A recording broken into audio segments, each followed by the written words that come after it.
Heavy snow coated parts of northern and western New York on Tuesday as a lake-effect snowstorm continued to wall up the region, causing hazardous travel conditions and closing schools.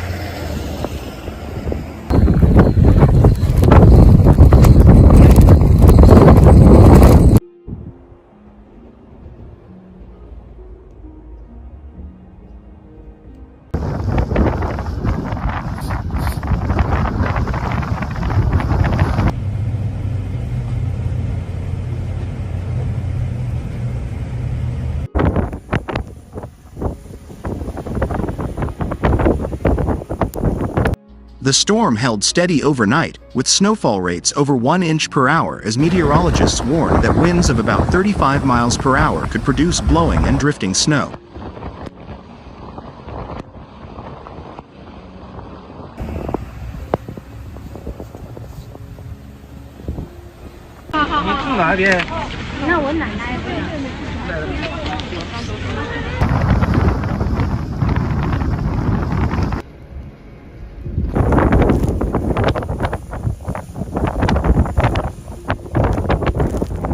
The snow from Lake Erie intensified through the morning, with the heaviest snow staying well south of Buffalo, which was paralyzed by a lake-effect snow event right before Christmas last year.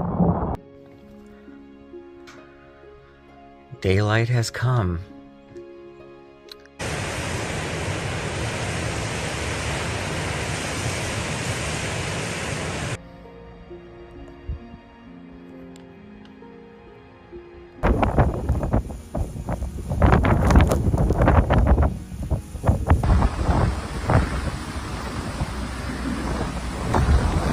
By 11 a.m., the storm had dropped more than a foot of snow in towns and villages south of Buffalo.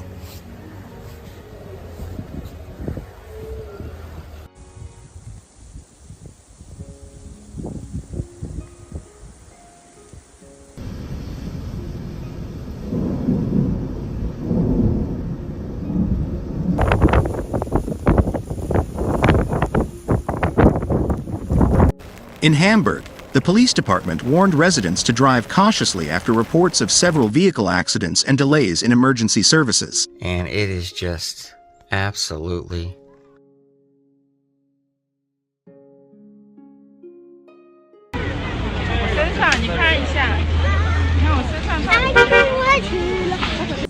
In the town of Orchard Park, officials said that many roads remained snow-covered, slippery, and filled with abandoned vehicles that were blocking lanes.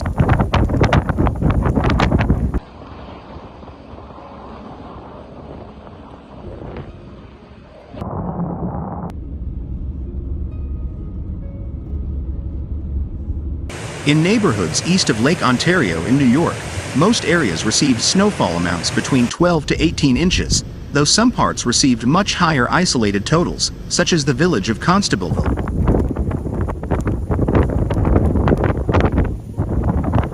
Which has a population of roughly 300 people and was walloped with nearly 2 feet of snow. The worst of the lake-effect storm has largely passed, Zach Taylor, a meteorologist with the National Weather Service, said on Tuesday.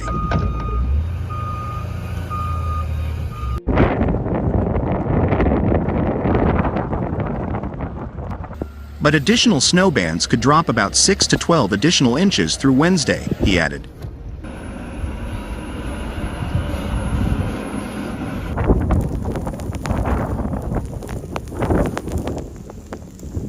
As of early Tuesday, more than 3 million people from the far eastern tip of Ohio through parts of northern and western New York were under a lake-effect snow warning.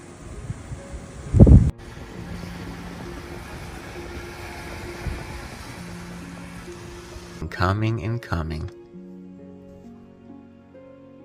Looks like they finally... Some parts of northeast Ohio and northwest Pennsylvania got up to a foot of snow, the Weather Service said. The Ohio Department of Transportation said on social media that hundreds of crews were working across the state to clean up roads hit hard by snow.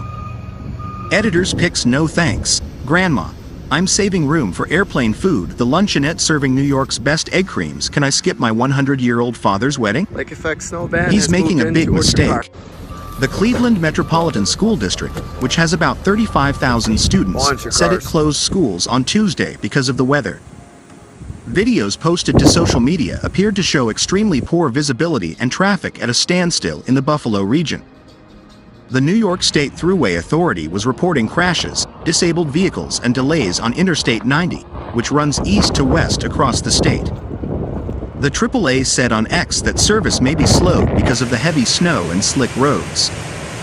The worst conditions were expected on Tuesday, with the heaviest snow falling in higher terrains through the afternoon. Got moderate snow. The National Weather Service said a lake-effect snow warning would be in effect for Jefferson, Lewis, and Oswego counties until 7 a.m. Wednesday. A warning was in effect for northern Oneida and Onondaga counties, including Syracuse, through 7 a.m. Wednesday, with accumulations up to 14 inches. Warnings were also posted in western New York. For Cattaraugus, Chautauqua, Wyoming, and southern Erie counties, numerous school districts in the region were either closed or operating on a 2-hour delay as of Tuesday morning. The Weather Service in Boston said Tuesday that snow could drift to southern New England in the form of quick-hitting snow showers. Similar forecasts were also issued for parts of Maine and Vermont. Lake-effect snowstorms come when the Great Lakes are warm and have not yet frozen over for the season, and a strong wind blows across them. Narrow bands of snow can then quickly pile up, making travel especially treacherous, even in a region where residents are accustomed to severe winter weather. On Monday morning, shoppers were flocking to the Lowville Farmers Co-op in Lowville, New York, about an hour north of Rome, New York, in preparation for the storm, said the store's controller, Jennifer Garcia. She said residents pay closer attention when the forecast calls for lake-effect snow because it is hard to predict where it will be most intense. She recalled that during one such event last year, workers coming from within a few miles of the store found themselves either smothered with snow or having none at all, depending entirely on which direction they were coming from. "You just don't know how those bands will set," she said.